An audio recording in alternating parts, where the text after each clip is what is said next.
Buonasera a tutte e tutti, benvenuti alla prima lezione dell'edizione 2025 di Storia in Città, rassegna di lezioni di storia contemporanea organizzate dal 2013 dall'Istituto regionale per la storia della Resistenza e dell'età contemporanea nel Friuli Venezia Giulia, IRSREC, in collaborazione col Dipartimento di Scienze Politiche e Sociali dell'Università di Trieste. L'edizione di quest'anno si intitola Una storia di bugie, le fake contemporanea e intende esaminare il ruolo della menzogna, della disinformazione e della propaganda appunto nella storia contemporanea. Il filo conduttore di queste nuove lezioni sono appunto le fake news, le false notizie come strumenti di potere, di controllo e di manipolazione collettiva. Gli studiosi coinvolti, in gran parte storici, ma anche un politologo e un sociologo, per dare un respiro più interdisciplinare all'iniziativa, cercheranno appunto di dimostrare come le fake news plasmino da sempre l'opinione collettiva, l'opinione pubblica, legittimando regimi, alimentando stereotipi e anche giustificando, in alcuni casi, scelte politiche. Non rubo altro tempo e passo la parola al primo relatore di questa edizione, Patrick Carsen, che è professore associato di storia contemporanea presso il Dipartimento di Scienze Politiche e Sociali dell'Università di Trieste, già direttore scientifico dell'IRSREC e membro del suo consiglio direttivo e anche del consiglio direttivo dell'Istituto Nazionale Ferruccio Parri di Milano. Le sue ricerche riguardano prevalentemente la storia del movimento comunista italiano e internazionale e la storia della frontiera alto-adriatica. Tra i suoi libri ricordo la biografia di Vittorio Vidali, intitolata Vittorio Vidali, Vita di uno stalinista, 1916-1956, pubblicata dal Mulino a Bologna nel 2019, e soprattutto, data la sede odierna, il volume a 4 mani, in quanto scritto con Luca Manenti, Si soffre ma si tace, Luigi Frausin e Natale Colaric, Comunisti e Resistenti, pubblicato dall'IRSREC nel 2019. Prego, Patrick. Grazie Gabriele, grazie a tutti voi per essere qui, per inaugurare questo nuovo ciclo di Storia in Città, che appunto abbiamo pensato di dedicare a un tema attuale, come del resto è tradizione, no? Nel ciclo di Storia in Città si cercano sempre degli appigli, degli agganci forti con l'attualità, e in quanto a fake news ci è sembrato, come dire, quasi inevitabile inaugurare il ciclo con una fake news che per decenni ha circolato a Trieste e anche non solo a Trieste, ma vedremo insomma anche nell'ambito più vasto italiano, soprattutto del comunismo italiano e così via. E cioè appunto la menzogna dell'azione slava, che cercheremo di capire subito a cosa si riferisce questa formula, la delazione slava, nella Trieste della Guerra Fredda. Allora, per iniziare dobbiamo sicuramente intanto ricordarci, calarci in quegli anni, cioè la Trieste della Guerra Fredda, ricordare, cercare di evocare un attimo quanto la città fosse uscita devastata materialmente, moralmente, dalla guerra, da 20 anni di dittatura, dall'occupazione nazista, dalle vicende complicate, contorte della liberazione, la questione di Trieste, quindi la polarizzazione, insomma, in senso statale nazionale, della contesa alto-adriatica. La guerra fredda, diciamo che innesta sulle divisioni precedenti, quelle dello scontro nazionale, una nuova forma di divisione che è quella ideologica, no? Cioè tra comunismo e anticomunismo. E questo groviglio sostanzialmente di tensioni ha portato per tanti anni la nostra società a essere proprio divisa, profondamente divisa. Anche a livello di interpretazione degli eventi che erano appena trascorsi. Pensiamo in grande per quanto tempo, e ancora oggi in fondo questa discussione non si è del tutto sciolta, come dire se l'ingresso delle truppe jugoslave il 1° maggio del 1945 avesse dato vita a una liberazione o a un'occupazione. Quindi memorie polarizzate, memorie che si scontrano in quel clima di contrasto globale che era la guerra fredda. Il caso Frausin, il caso di Luigi Frausin, è un esempio abbastanza emblematico di questa polarizzazione, perché non solo la figura di Frausin è stata tirata da una parte e dall'altra, come vedremo, no? C'è chi lo voleva raffigurare in un modo e gli altri lo volevano raffigurare in tutt'altro modo. Quindi non è stata solo una polarizzazione della memoria su Frausin, si è trattato di qualcosa di più, anche di una manipolazione, di una distorsione deliberata della sua figura, della sua eredità.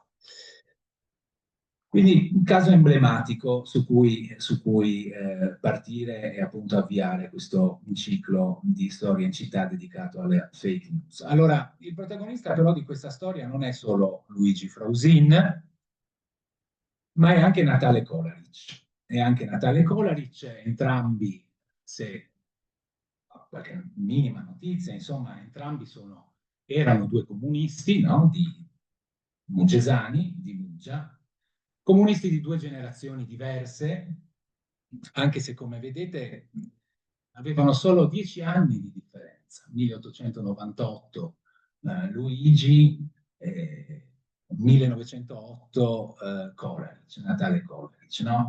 Però due generazioni diverse, perché quei 10 anni facevano una grande differenza.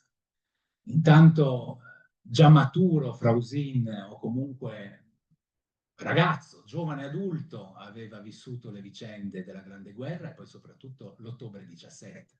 Ecco, per due comunisti aver respirato direttamente cosa significava l'impatto della rivoluzione russa all'ottobre del 1917 e chi invece era ancora bambino ed è cresciuto nell'eco di questo grande avvenimento, dava vita a formazioni anche differenti. Di livello politico diverso, no? Frausin naturalmente è stato un grande dirigente del comunismo italiano, ha avuto esperienze significative anche a Mosca, dove si è formato come dirigente bolscevico, stalinista.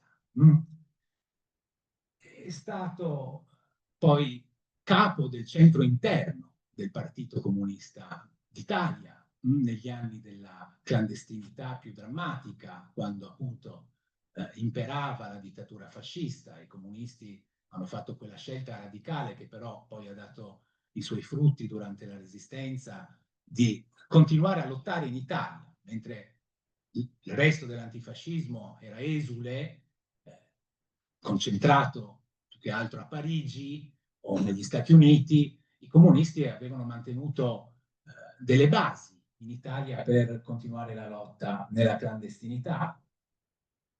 Si sono conosciuti già negli anni 30, Frausin e Kolaric, quando appunto erano Frausin in una posizione di vertice, Kolaric un po' più sotto nelle gerarchie del partito, ma entrambi conducevano la lotta clandestina qui a Trieste e a Muggia, e hanno rafforzato il loro legame soprattutto al confino di Ventotene,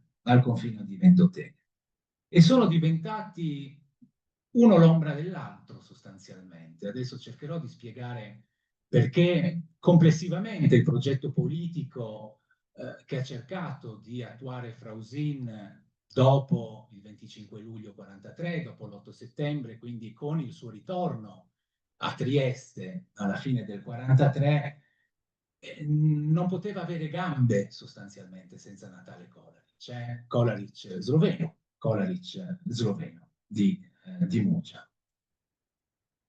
Perché erano uniti dal progetto internazionalista,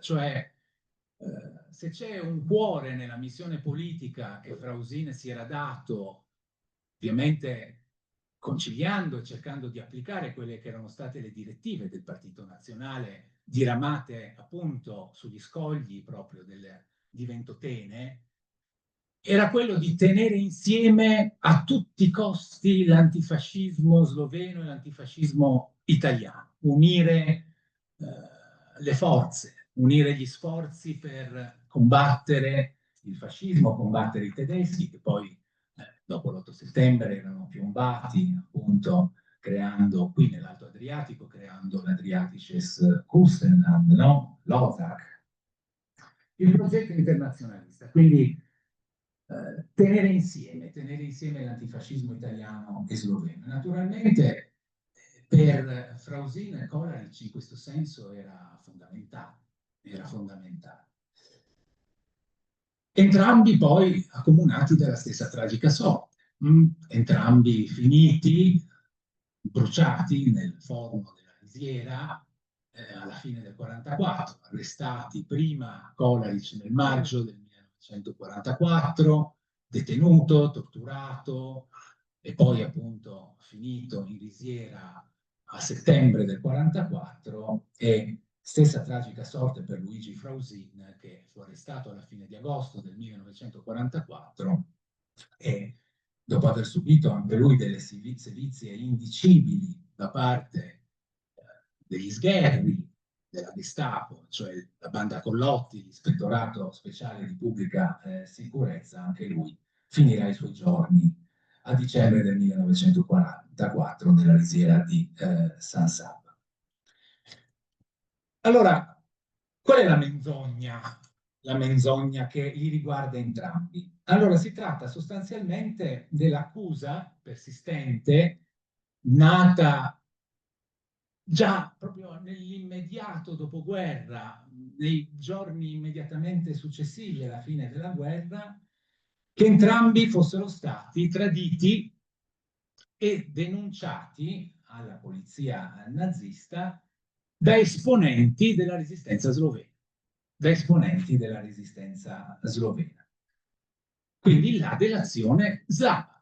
La delazione slava. Attenzione però, che slava non intende genericamente la nazionalità dei popoli slavi. Per slavo è sottinteso, e non solo sottinteso, proprio esplicitato, che si deve intendere slavo comunista. Slavo comunista. È esplicitato nei profili biografici dei due medagliati, entrambi saranno insigniti della medaglia d'oro al valor militare in anni diversi, Frausin nel 1957, Kolaric molto più tardi, nel 1992, ma in entrambe le motivazioni della medaglia d'oro, che come sapete è sostanzialmente conferita dalla Presidenza della Repubblica Italiana su proposta del Ministro della Difesa, ecco, in entrambe le motivazioni compare, come vedete, questa dicitura, no? Caduto in mani tedesche per delazione slava. E nei profili biografici, quello di Frausin è proprio esplicitamente detto che a compiere questa delazione sono stati i suoi colleghi, compagni comunisti che sedevano in un comitato italo-italiano antifascista che sorse nell'agosto del 1944, ebbe vita breve e comunque sarebbero stati loro. E come mai? Come mai dei comunisti sloveni, cioè compagni di fede politica di Frausin e di Kolaric, sloveni, avrebbero denunciato alla polizia nazista i loro compagni? Beh, perché come vedete, come tutte le fake news, queste narrazioni si innestano su dati di realtà effettivamente esistenti, no? Che poi però vengono ingigantiti, storpiati, distorti. E quindi ci sono state sicuramente non solo delle divergenze, ma anche dei contrasti profondi tra la politica seguita da Luigi Frausin, tutto il Comitato Federale del Partito Comunista da lui diretto e la resistenza slovena. Questo è sicuramente un dato di realtà. Ma naturalmente, puntare così tanto su questa leggenda nera della delazione slavo-comunista ai danni di Frausin aveva degli scopi politici immediati, alla ricerca di un tornaconto immediato, che è esattamente quello che cercano di fare le fake news di ogni tempo. Vengono elaborate, sviluppate anche a tavolino spesso, proprio per servire, per essere funzionali a delle narrazioni politiche.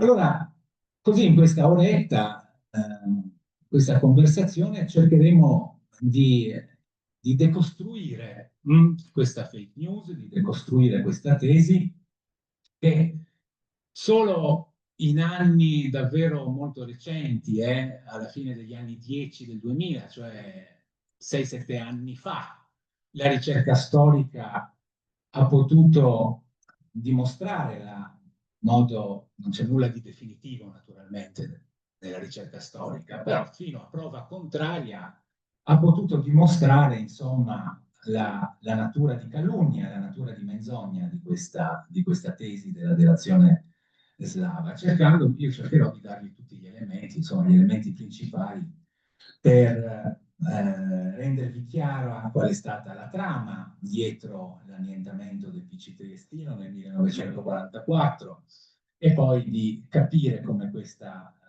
delazione slava, questa tesi si è diffusa nel dopoguerra. Allora, partiamo un po', vi do ancora qualche notizia in più su Kolaric e Frausini. Intanto io li definirei ovviamente due marxisti, no? Due marxisti però in un certo senso evoluzionisti. Cosa intendo dire? Allora, ovviamente come comunisti credevano entrambi nella rottura rivoluzionaria, cioè mentre il socialismo riformista, no, crede nell'evoluzione, nello sbocco graduale alla società socialista, i comunisti credono che ci debba essere un momento di violenza rivoluzionaria che insomma dà vita alla società comunista. Però loro erano evoluzionisti nel senso che ritenevano che la rivoluzione dovesse comunque svilupparsi nel paese o nel contesto sociale più avanzato dal punto di vista capitalista, dal punto di vista industriale.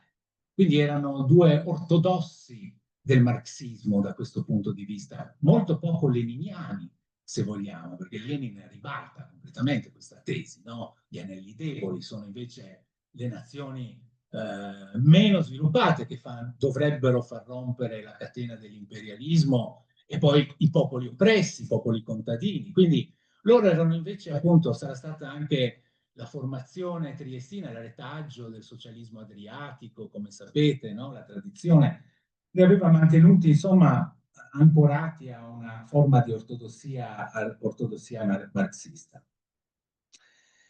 E l'internazionalismo, altro retaggio probabilmente del socialismo asburgico, così forte in loro, postulava che le nazionalità dovessero essere unite intorno a questo obiettivo. È la piattaforma che, come ho accennato, è stata messa a punta poi a Ventotene, no? Durante l'esilio, appunto durante il confino, si stabilisce che il Partito Comunista che si andrà a ricreare dopo l'8 settembre, dopo il 25 luglio, dopo l'8 settembre 1943, nell'Alto Adriatico avrebbe dovuto mantenere una rigorosa politica di unità dell'antifascismo locale, quello sloveno, croato, quello jugoslavo e quello italiano. Naturalmente tutti sapevano praticamente da subito che non solo la guerra d'aggressione dell'Italia fascista alla Jugoslavia aveva rimesso in discussione tutti gli assetti confinari, ovviamente, no? Ma che i comunisti jugoslavi avessero posto al loro obiettivo non solo la rivoluzione sociale, ma anche il risorgimento nazionale, il che avrebbe precluso, insomma, la rivincita del 1918, quindi la rivendicazione di tutti i territori ex-asburgici che il 18 aveva consegnato all'Italia voler riunire la Jugoslavia era una cosa che tutti sapevano naturalmente, no? Ecco, come dire, la risposta politica che il PCD ancora, e poi il PC, cercano di dare è quella di dire che di queste cose si dovrà parlare dopo la guerra, no? Sulla base dell'idea dell'autodeterminazione dei popoli. Prima si sconfigge il nemico comune, quindi tutti gli sforzi devono essere concentrati nella guerra di liberazione. Delle questioni confinarie si deve parlare dopo, si dovrà parlare dopo. Questa quindi è la piattaforma essenziale su cui Frausin cerca di ricostruire l'attività del PC, che esisteva anche durante la guerra. Abbiamo qua un esperto di Vincenzo Marcon, che era il leader del comunismo locale prima del ritorno di Frausin. Ci sarebbe da fare un'altra conferenza anche su Marcon. Allora, la situazione appunto all'indomani dell'8 settembre nell'Alto Adriatico è pesantemente condizionata dall'azione del Partito Comunista Sloveno. Il Partito Comunista Sloveno faceva la resistenza già da 2 anni, dal 1941. E in questi 2 anni non solo aveva, come dire, definito i suoi obiettivi politici, ma aveva anche messo in piedi una struttura sul territorio, le sue cellule, il movimento di liberazione, l'OF, lo Svobodilna Front, era attivo già da 2 anni in questi territori rivendicati. E quindi quando arriva Frausin c'è intanto da rimettere un po' in pari le cose. E sapete, una delle regole auree del comunismo internazionale è che non possono esistere 2 partiti comunisti sullo stesso territorio. Bisogna avere chiaramente separate e definite le giurisdizioni dei due partiti.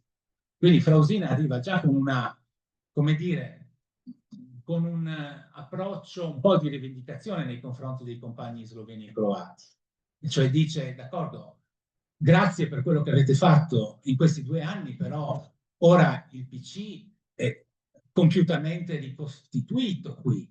E quindi a comandare il movimento comunista in Istria, non solo a Trieste, a Monfalcone, non solo a Trieste, quindi in tutta la Venezia Giulia fondamentalmente deve essere il Partito Comunista Italiano.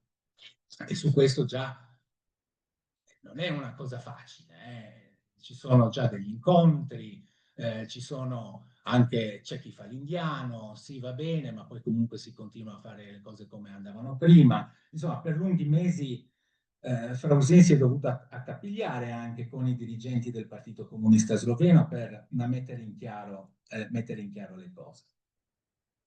E poi soprattutto il PC si ricostituisce nella Venezia Giulia sotto la guida di Frausin con una linea politica completamente diversa da quella del Partito Comunista Sloveno e da quello croato, completamente diversa. Perché? In 2 parole, perché naturalmente le direttive seguite dal PC in tutta Italia erano quelle di non fare la rivoluzione, di limitarsi alla liberazione nazionale, di creare dei comitati di liberazione nazionale in senso paritario, in cui il PC doveva sedere con lo stesso potere degli altri partiti antifascisti in questi comitati, dando vita a un regime politico pluralista compatibile con cosa? Con l'appartenenza dell'Italia alla sfera di influenza occidentale. Viceversa, il Partito Comunista Sloveno, quello croato e quello jugoslavo interpretano la lotta di liberazione in modo completamente diverso, come il prodromo, come il presupposto della rivoluzione. Quindi non c'è tanto da creare dei comitati paritetici con gli altri partiti antifascisti, deve comandare il Partito Comunista, deve guidare in modo ferreo la lotta di liberazione per condurre la società, il movimento comunista, alla vittoria nella guerra civile, nella guerra di liberazione nazionale, che è anche una rivoluzione. Quindi vedete, stiamo sommando, no, una serie di motivi di contrasto reale tra Frausin, il PC di Frausin, il PC di Frausin e di Kolaric, e il Partito Comunista sloveno, quello croato e più in generale quello jugoslavo. Poi un'altra cosa, vedete, si parlava prima dell'evoluzionismo del marxismo di Frausine e di Coleridge. Beh, anche in questo senso,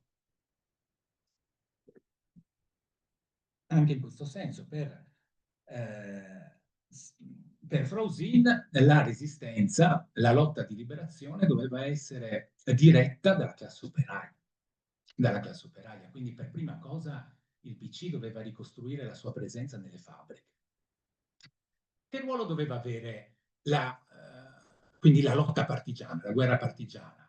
Un ruolo minoritario, un ruolo secondario.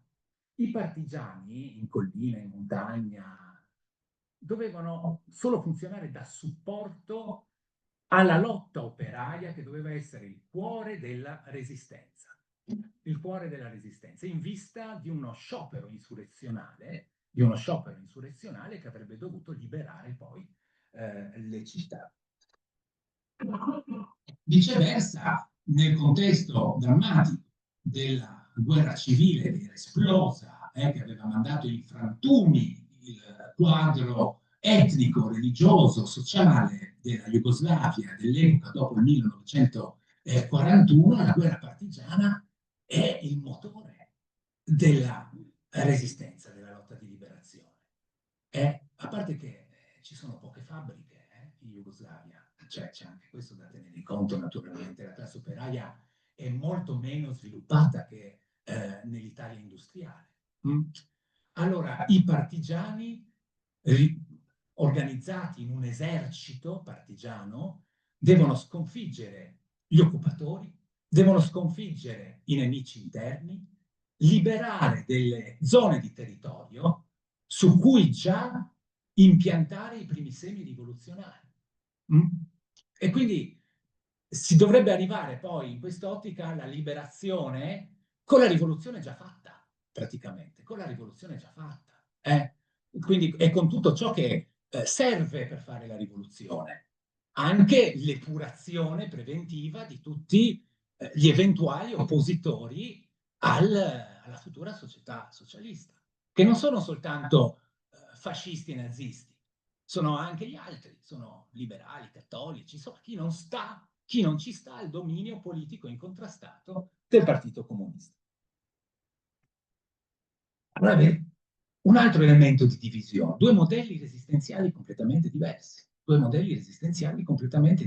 Quindi capite la difficoltà, se l'obiettivo era quello di tenere uniti, tenere insieme l'antifascismo italiano e l'antifascismo sloveno, è già difficile tenere insieme e conciliare le politiche dei due partiti comunisti, di quello jugoslavo, diciamo così per semplificare, di quello sloveno, più in particolare nel territorio, di quello croato in Istria, e di quello italiano che si è riformato con Frausin dopo l'8 settembre 43.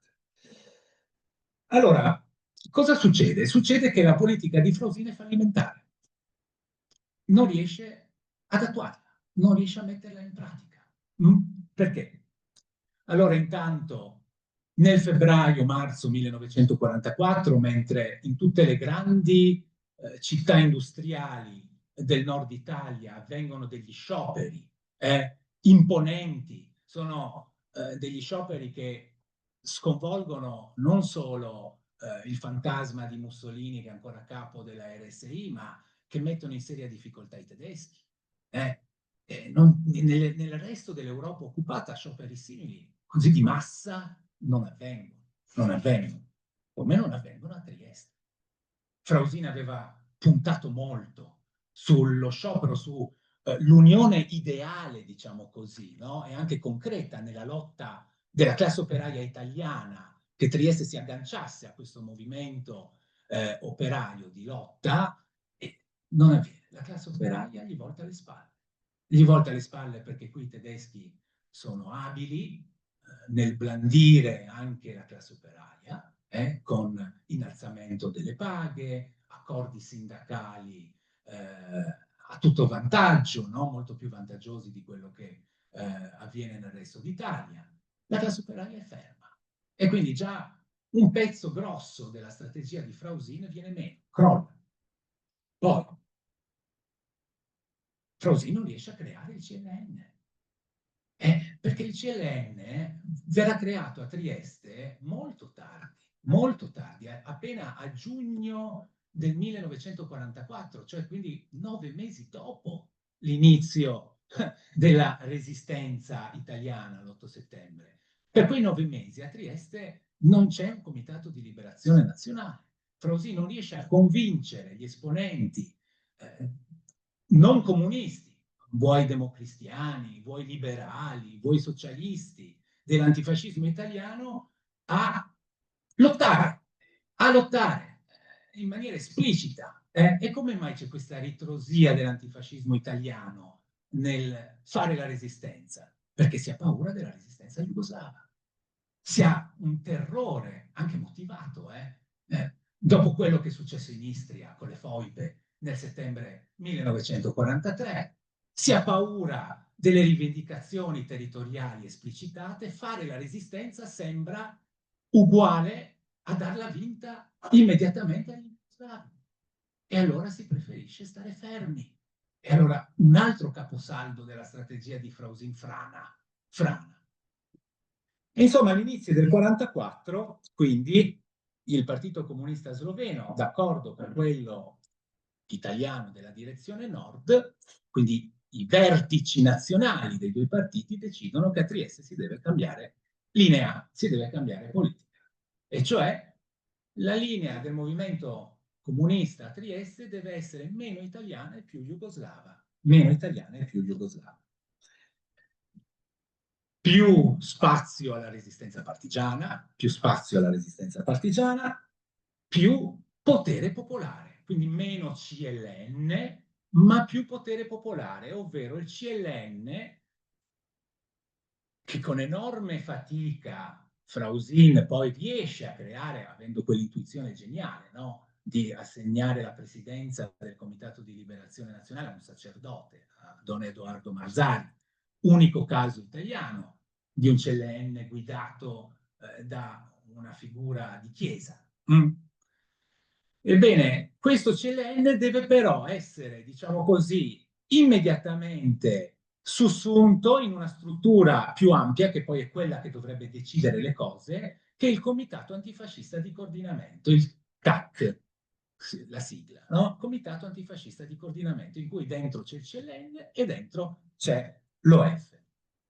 Frausin ci sta innanzitutto perché per un dirigente di quel livello la disciplina è un valore non negoziabile, si ubbidisce, si soffre ma si tace, quindi si ubbidisce, si serve il partito anche se ti ordina di fare cose che non condividi, le fai lo stesso.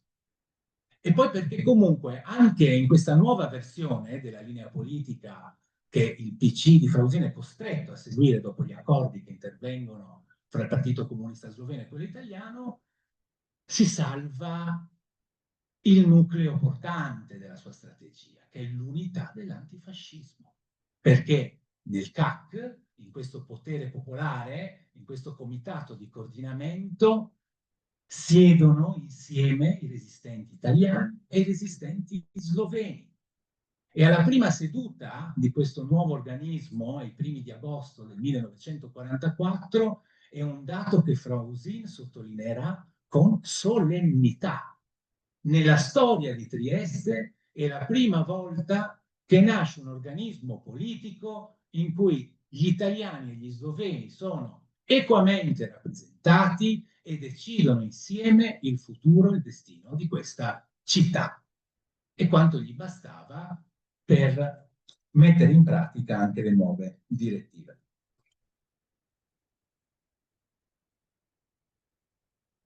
Ma tutto frana. Questo comitato di coordinamento si riunirà per sole 3 volte nell'agosto del 1944.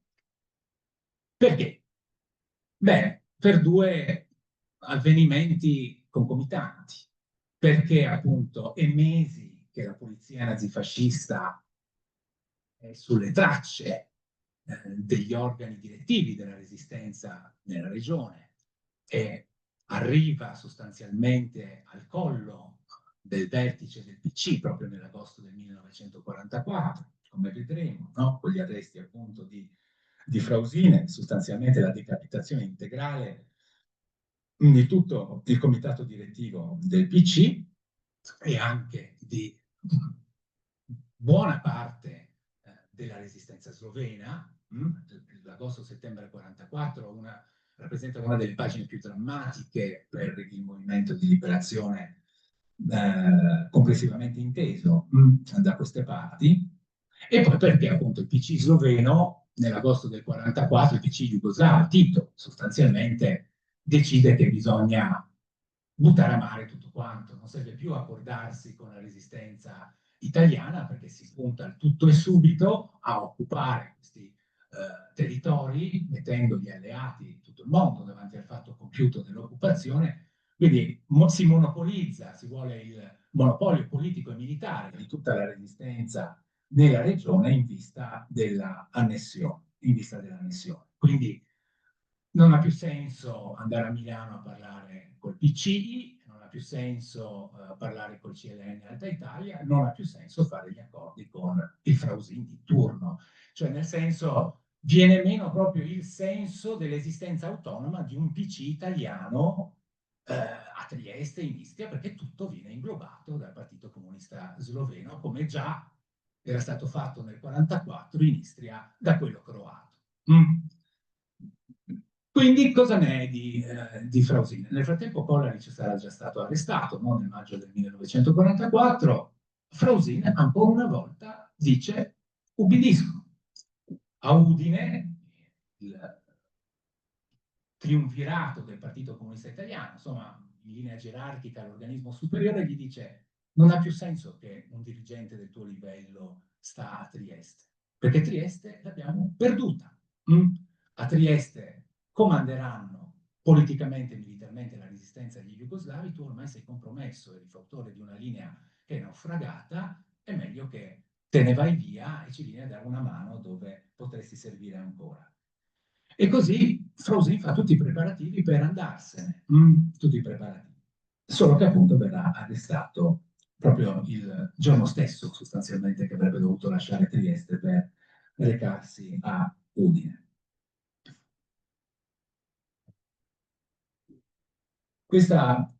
Qui avevo estrapolato una frase per farvi capire gli sforzi appunto del PC di Frausine per venire incontro, no? E anche per contrapporsi, per marcare le distanze rispetto all'annessionismo dei comunisti sloveni e anche per venire incontro al sincero patriottismo degli altri antifascisti italiani. Frausine prende una posizione molto netta, no? Alla fine del 1943, dice che Trieste deve, come vedete, la necessità di una soluzione unitaria con il resto della popolazione del Regno. Dice, beh, sì, l'autodeterminazione decideremo nel dopoguerra, però visto che voi avete esplicitato le vostre rivendicazioni territoriali, anche formalizzate, allora la posizione del PC è questa: Trieste deve restare in Italia anche dopo la guerra. Allora, appunto, il PC viene annientato nell'estate del 1944, tutta la rete partigiana slovena, alcuni dei massimi dirigenti dell'OF, praticamente quasi tutta la struttura del servizio di sicurezza partigiano sloveno, la sigla è VOS-VDV, viene distrutta in questa operazione mirata e pianificata dal comando tedesco, dalla SIPO-SD, dalla Sicherheitspolizei, Sicherheitsdienst, cui il quarto ufficio era quello della Gestapo.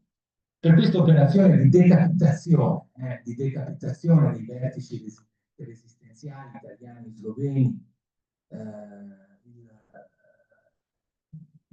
il nazista qui raffigurato Wilhelm Günther, che era capo appunto della Gestapo, viene insignito da Karl Wolf, che è il capo dell'SS in Italia, di una onorificenza, di una menzione, di un encomio particolare. Quindi la l'operazione di polizia è diretta dai nazisti, messa in pratica, attuata dagli arnesi dell'ispettorato speciale, quindi vedete appunto la famigerata banda Collotti, no? È un'operazione, questa di polizia, che comincia nella primavera del 1944 e viene completata nell'estate dello stesso anno, no? Comincia nella primavera del 1944, guarda caso, quando a intavolare i primi negoziati sono proprio i massimi vertici dei due movimenti di resistenza nazionale, quello italiano e quello sloveno. Quindi è presumibile, anzi pressoché certo, che l'obiettivo massimo di questa operazione di polizia fosse arrivare ai signori che si incontravano a Milano, sostanzialmente, no? Ma per essere messa, per arrivare in porto, questa operazione di polizia, sapete tutti, no? Che come funzionava sostanzialmente era l'infiltrazione, no? L'infiltrazione la polizia fascista aveva già 20 anni di esperienza nella tecnica di infiltrazione nei movimenti di opposizione. E quello che si fa sostanzialmente si penetra al movimento di resistenza con spie, informatori, agenti provocatori e che poi contribuiscono con i loro servigi alla disarticolazione di questi movimenti. E in questo senso, e in questo caso specifico, la chiave di volta è stato un giovane agente del movimento cetnico, più in particolare del servizio segreto monarchico jugoslavo, il DOS, Državna obvešćevalna služba, un giovane poco più di 20 anni, 23 anni, ma vabbè, pensate che anche Collotti, no? Quello con la freccia che dipende sulla testa, quanti anni aveva Collotti quando era capo della banda? 27, 27. Insomma, si maturava e si marciva presto in quegli anni. Allora, questo giovane agente cetnico che lavora dunque sostanzialmente per il governo jugoslavo in esilio, il movimento cetnico, no? Per il movimento cetnico, che però, incarnando in sé la strutturale ambiguità del movimento cetnico, è aperto alla collaborazione con i tedeschi, con i nazisti, naturalmente, in chiave anticomunista, e poi essendo appunto parte formalmente del fronte antinazista, governo monarchico jugoslavo in esilio, collabora anche con alcuni gangli dei servizi segreti britannici, in particolare con una rete, la BBC Berliner Börsenzeitung, che è attiva non solo a Trieste, ma anche in altri centri del nord Italia, quindi possiamo definire un triplo agente, addirittura, un triplo agente. Un triplo agente che per un periodo era stato reclutato anche dal boss VDV, dal servizio di sicurezza partigiano, dopo l'8 settembre 1943, quindi aveva già delle conoscenze delle entrature prima di aver disertato e di aver cambiato sponda sostanzialmente, aveva già degli agganci, alcuni conosciuti già alla fine del 1943, saranno fondamentali per consentire a Collotti di mettere le mani su Frausini, altri traditori insomma, del movimento partigiano, no? Uno in particolare, Enzo Marsi, possiamo fare nome e cognome, Enzo Marsi, che era il collegamento, l'ufficiale di collegamento fra il PC e la brigata partigiana Trieste, Garibaldi Trieste.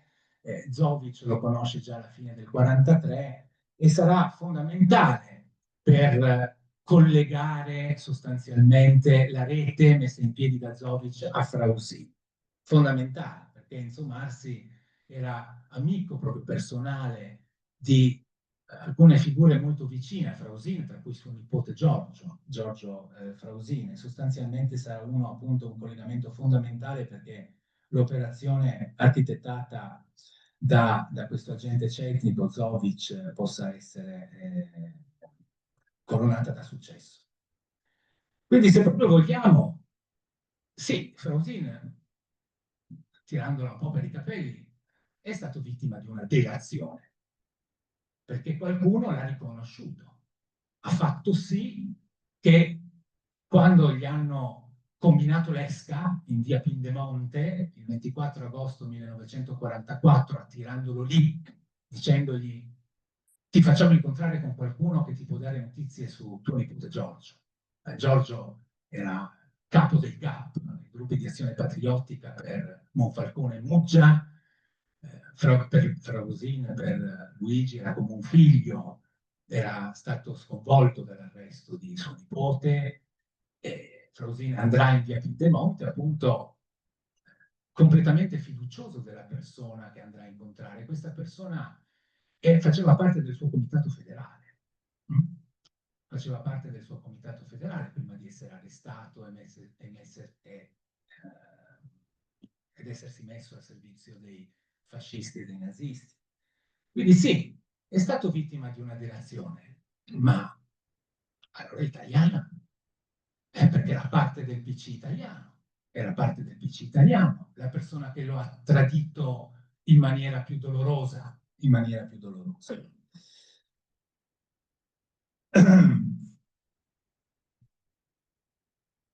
Ecco qua Giorgio Frausin, il nipote appunto, il nipote di Luigi, che poi portato nelle celle, no? Nelle segrete del comando SS di Piazza Oberdan, quelle di Via Bello Sguardo, riconoscerà, come dice appunto il rapporto di questo agente tecnico, no? Zovic, dice il compagno Franz sarebbe Frausin, che da Ezio stesso, Ezio il nipote, il nome in clandestinità del nipote, era riconosciuto.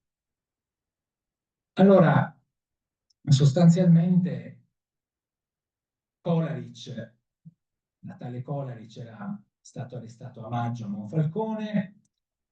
Con il suo arresto già questa trama poliziesca era entrata in possesso dell'archivio cifrato che Kolaric si portava con sé, che conteneva sostanzialmente gli indirizzi di molti compagni, quindi uno snodo risolutivo l'arresto di Kolaric.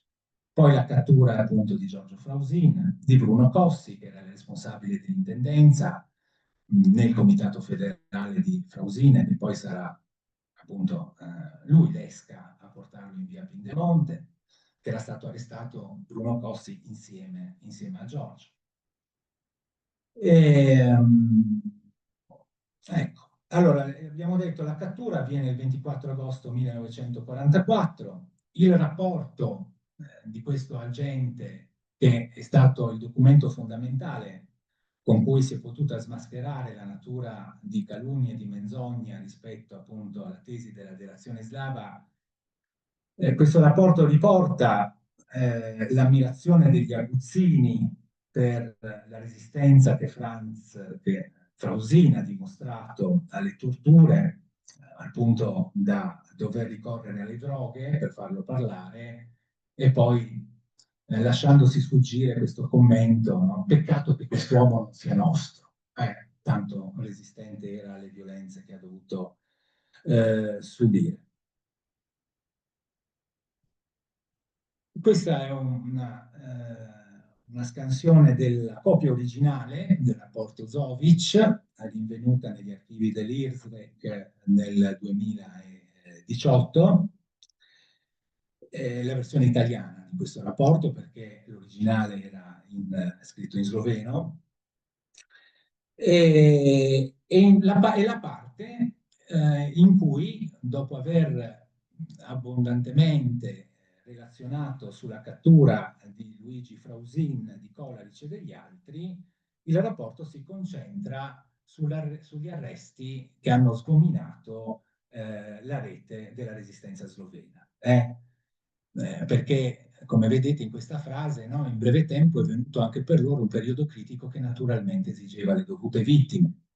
Allora, questa operazione ha colpito in totale 44 iscritti al PC, non sono pochi nella clandestinità, 44, cioè significa sostanzialmente, grosso modo, tutto il PC, almeno a livello direttivo, operativo, ma ben più di 30 membri del servizio sloveno VOS VDV. Quindi è una operazione complessivamente anticomunista e antiresistenziale in senso lato.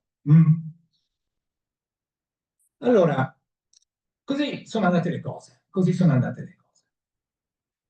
Però già all'indomani della guerra, alla fine della guerra, nel CLN italiano comincia a rafforzarsi l'idea che ad aver tradito Frausin siano stati appunto i comunisti sloveni. Ovviamente cosa avevano sotto gli occhi i dirigenti del CLN? Avevano sotto gli occhi la realtà che i comunisti jugoslavi non avevano solo arrestato, infoibato o deportato fascisti, collaborazionisti, ma anche antifascisti, contrari al comunismo e alla missione di Trieste dalla Jugoslavia. Pensiamo tutto il movimento repubblicano e autonomo, autonomista a Fiume, pensiamo ai dirigenti del CLN di Gorizia, socialista e azionista, pensiamo ai membri del Corpo Volontari della Libertà di Trieste. E quindi hanno fatto sostanzialmente 2 più 2, che nel loro caso non faceva 4 ma faceva 5, cioè se stanno facendo questo non hanno avuto neanche scrupolo a far fuori Frausin e chi non la pensava come loro, anche se comunisti. E fanno qualcosa di più però, per usare Frausin nella battaglia politica, propagandistica e delle memorie che a certi concentrici sta lacerando Trieste in quel frangente, sostanzialmente si inventano la figura di un Frausin comunista buono, anzi di un Frausin non comunista. Viene decomunistizzato Frausin, resta solo il patriota che aveva difeso l'italianità di Trieste, che aveva difeso l'italianità dell'Istria, ma non c'è più il Frausin che diceva a Don Marzari e agli altri è giusto mettere le bombe, è giusto mettere le bombe al Soldatenheim, al cinema di Officina, perché questa città si deve risvegliare da questo torpore, da questa passività. Bisogna lasciare i tedeschi senza tregua. Non c'è più il Frausin che diceva è giusto compiere anche atti di violenza di massa da buon comunista, no? È giusta la violenza, è necessaria, anche quella delle fogne, anche quella delle fogne. E questo Frausin scompare dall'orizzonte, non esiste più. Esiste solo il Frausin patriota, esiste solo il Frausin patriota. Dall'altra, ovviamente, il PC in quel momento a Trieste, che è guidato dalla dirigenza lubianese, si inventa un altro Frausin. Sul lavoratore, l'organo del PC filo-jugoslavo di quel momento, vengono pubblicati ricordi. Anche oggi uno può rimanere sorpreso, no? Da quanto pelo sullo stomaco ci vuole per fare certe cose. Chi lo aveva conosciuto anche proprio direttamente, aveva lavorato con lui per mesi, scrive articoli dicendo Frausin si era convinto della opportunità di annettere Trieste alla Jugoslavia già agli inizi del 1944. È una bugia quello che dicono gli antifascisti italiani del CLN, perché Frausin era d'accordo con noi. Lui voleva Trieste in Jugoslavia. Guardate, esiste documentazione, a parte tutto quello che vi ho più o meno raccontato, così a spizzichi e bocconi, esiste documentazione interna del partito in cui Frausin, la sua posizione è proprio netta, cioè lui dice, anzi, se gli jugoslavi vengono a Trieste, io me ne vado, perché per lui, come vi spiegavo, la rivoluzione doveva essere fatta a Milano, a Torino, non nei paesi balcanici. Questa era la sua idea. Questa era la sua idea. Quindi da una parte un Frausin decomunistizzato, dall'altro un Frausin annessionista.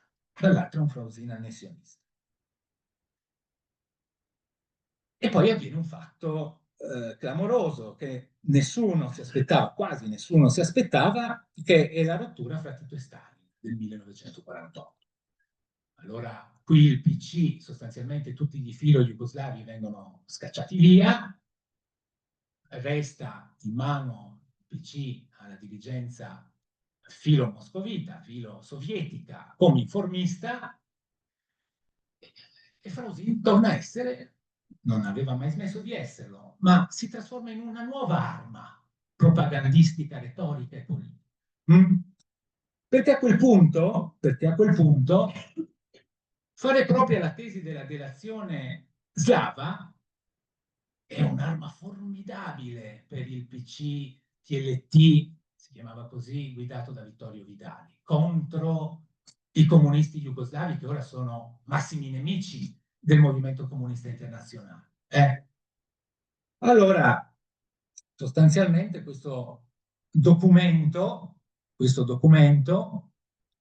che viene ritrovato nel 1946 in una casa in via di ristrutturazione a Barcola, i cui dirigenti del PC locale vengono in possesso già nel 1946, appunto però si rendono conto della delicatezza della questione e lo tengono in sonno, ma nei cassetti della sede del PCTLT viene tirato fuori questo documento da Vidali, che decide appunto di dargli la massima diffusione. La massima diffusione.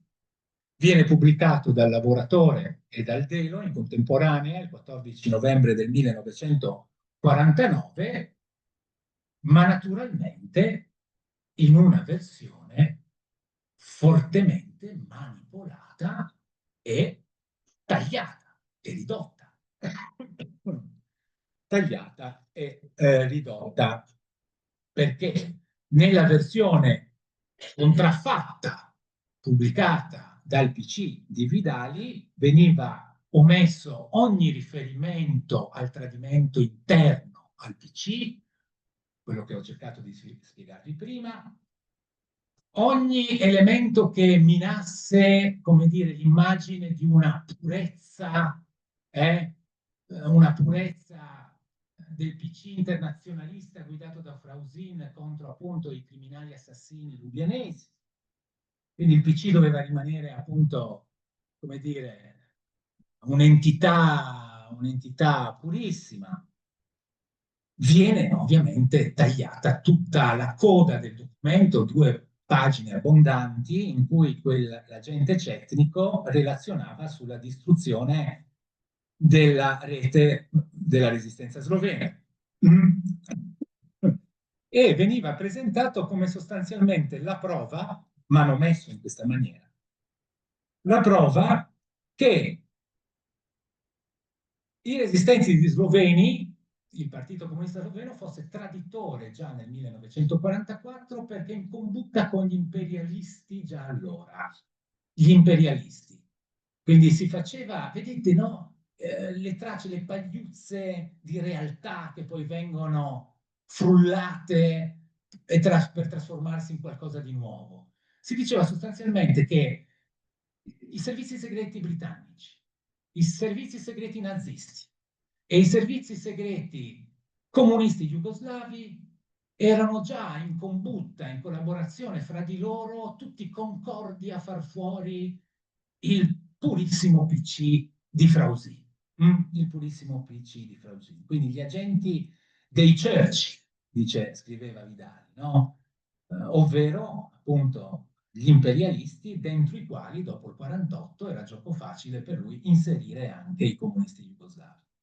Quindi questa collaborazione proditoria tra nazifascisti e imperialisti, compresi, come si scrive qua, gli attuali titisti. Capite bene che come dire, una falsa notizia, no? Diffusa in questa maniera, propalata con questa convinzione dal PC di Vidali, corroborava, era come un marchio di ufficialità la tesi della delazione slava, che già circolava, nata negli ambienti del CLN.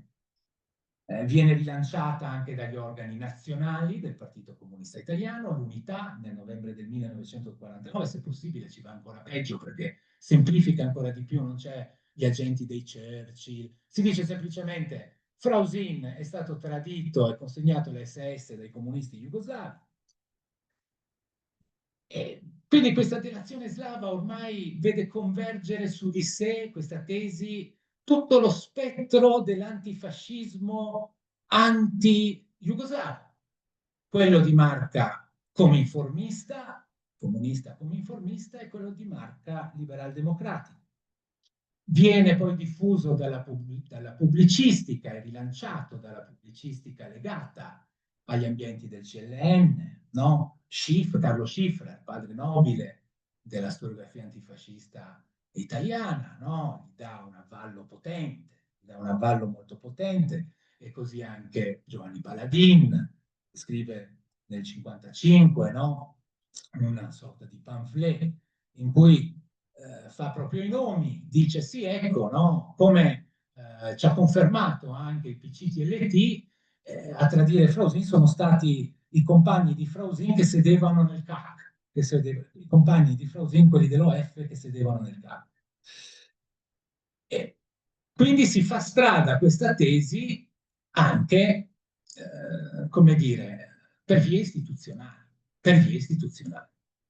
Allora, appoggiata da tutti quelli che ce l'avevano a morte sostanzialmente con i comunisti jugoslavi, da tutto l'antifascismo italiano anti-jugoslavo, questa calunnia entra nelle istituzioni. Tanto che nel 1957 viene appunto messa a supporto della motivazione con cui a Frausin viene conferita la medaglia d'oro al valor militare.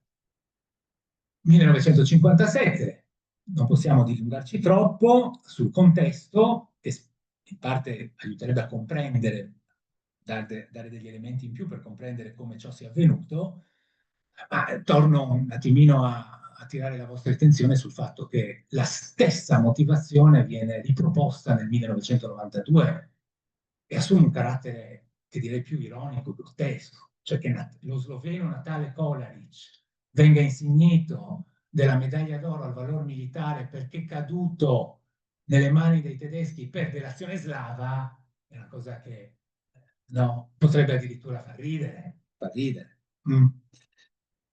Allora, sostanzialmente la ricerca storica appunto ha dimostrato fino a prova contraria che, come spero sia abbastanza chiaro ora, come la distruzione del PC triestino fu l'esito di un'operazione di controguerriglia nazista e fascista molto efficiente, facilitata dalla rete allestita da questo triplo agente tecnico che ha utilizzato per metterla a punto alcuni dei suoi sodali all'interno della stessa struttura della resistenza italiana e slovena e del PC in particolare, quindi non è stata affatto e per nulla una delazione slavo-comunista orchestrata dalla resistenza jugoslava. Quindi il caso Frausin lo possiamo leggere come un esempio emblematico di come la storia può essere piegata a fini appunto di propaganda, a fini di propaganda, a interessi politici che nulla hanno a che vedere con la ricostruzione veritiera dei fatti ed usata come un'arma, no? Come ha sintetizzato un dissidente del PC, Eugenio Reale, che era uno stretto collaboratore di Togliatti, era stato ambasciatore addirittura a Varsavia. Generale dopo il 56 esce dal PC e dice, scrivendo di questo caso, dice Luigi Frausini è stato un morto al servizio della politica. E secondo me riassume perfettamente la vicenda. Il lavoro degli storici e delle storiche è basato sui documenti, è basato sul raffronto critico e analitico delle fonti e serve anche a questo, no? A smontare appunto le narrazioni di comodo, a restituire la verità dei fatti, e in altre parole un antidoto alle fake news. Grazie per l'attenzione.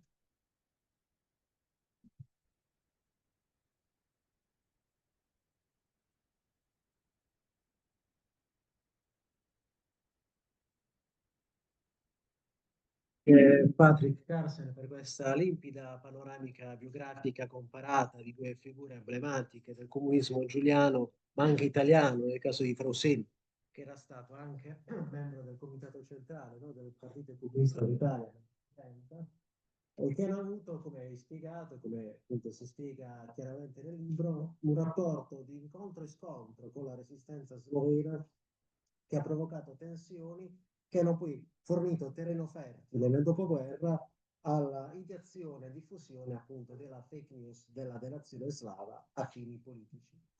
Ora passerei la parola al pubblico per eventuali considerazioni e domande. Prego. La prima, il PCD nel 1944 aveva 800 iscritti e 1400. La seconda, ci abbiamo messo 74 perché gran merito di Patrick ed anche di Luca. Di Dario Kodric e di Luca Manetti. Ecco, di aver letto documenti che erano dei vostri archivi. Niente di nuovo, solo guarda, la verità è che per anni l'istituto non si poteva, non consentiva per dire, leggere tutti i documenti. Però riflettiamo, Trieste non ama conoscere la sua verità. Perché se è vero che nel 57 si poteva capire, anche se c'è un libro di Paladini molto prima, che esplicitamente nel 48, 50, 55, non mi torniamo lì, nel 57 si poteva capire, nel 92 non si può.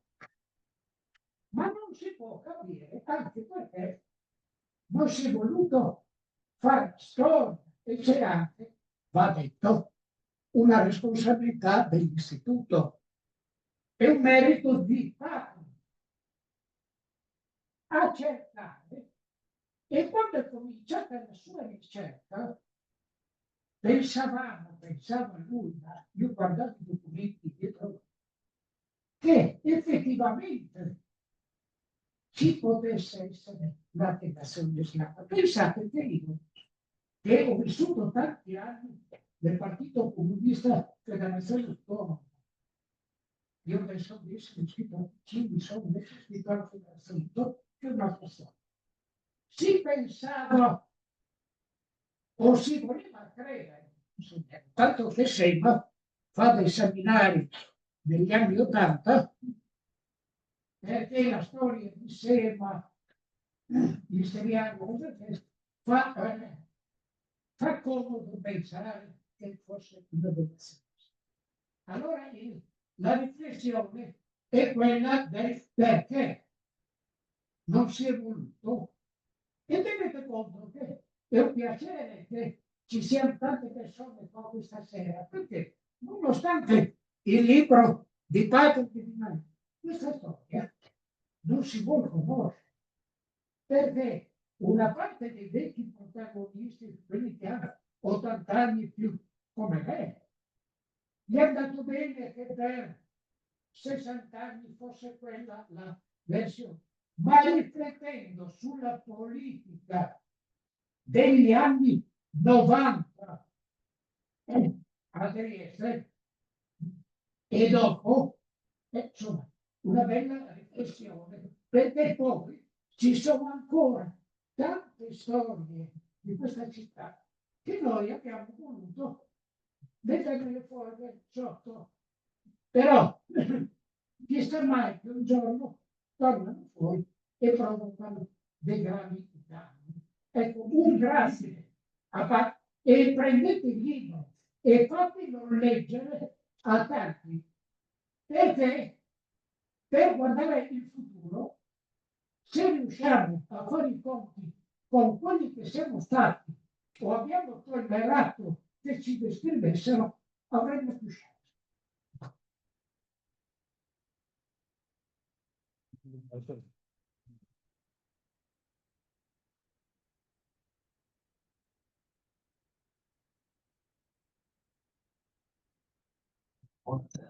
Lei ha parlato della risiera, spero di non essere fuori tempo. Io ho letto parecchi libri di Pierre Luigi Carrière in cui descrive molto bene l'occupazione tedesca nel Friuli Venezia Giulia e in più anche l'occupazione logicamente nell'Alto Adriatico. Uno dei tanti libri che si chiama Lo sterminio mancato è un libro molto molto dettagliato sull'occupazione appunto dell'Alto Adriatico, dice chiaramente che la risiera non era un campo di sterminio, ma era un campo di passaggio. Non è stato mai documentato la presenza di un forno e il libro non è mai stato smentito o contestato da nessuno. Se lei mi dice qualche titolo di qualche libro in cui dicono queste cose, a questo punto possiamo anche dire di aver scoperto una fake news.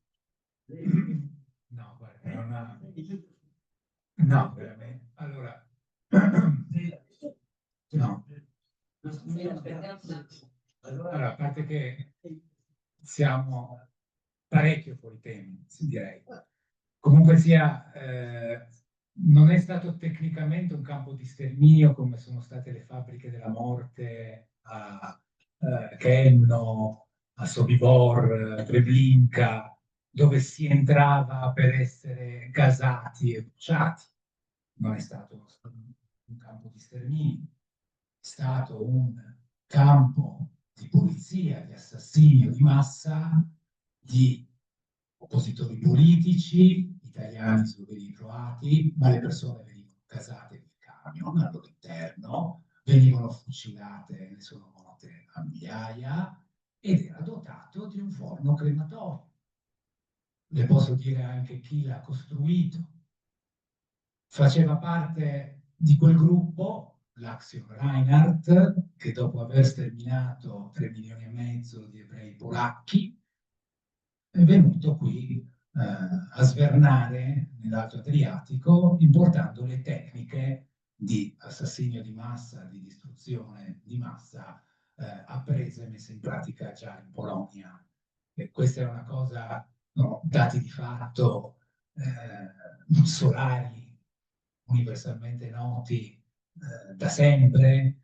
C'è una ricchissima bibliografia nazionale e internazionale che ha documentato con prove inoppugnabili questa realtà. C'è stato un processo a Trieste, il processo della risiera nel 1976, forse i libri che legge lei non ne parla, in cui queste cose sono state documentate. Documentate. E allora mi pare strano però che mi abbia posto una domanda di questo tipo. Prego, altre?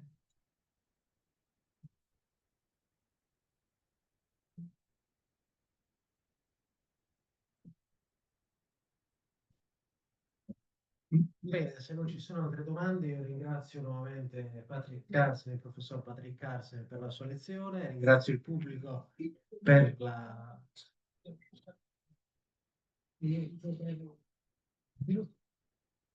l'ultimo intervento.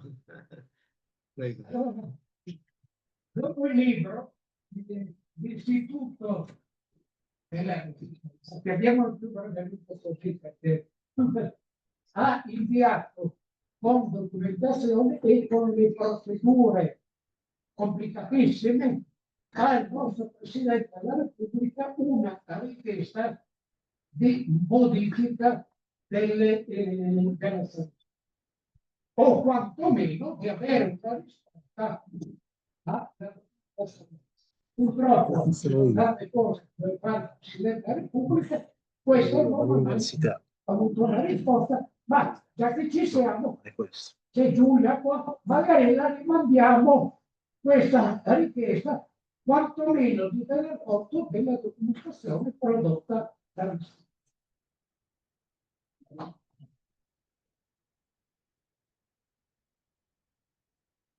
Bene, grazie ancora. Vi diamo appuntamento al 30 ottobre per la seconda lezione che sarà tenuta 30 ottobre da Mirko Caratieri e riguarderà le fake news della resistenza italiana. Grazie e buona serata. Ciao.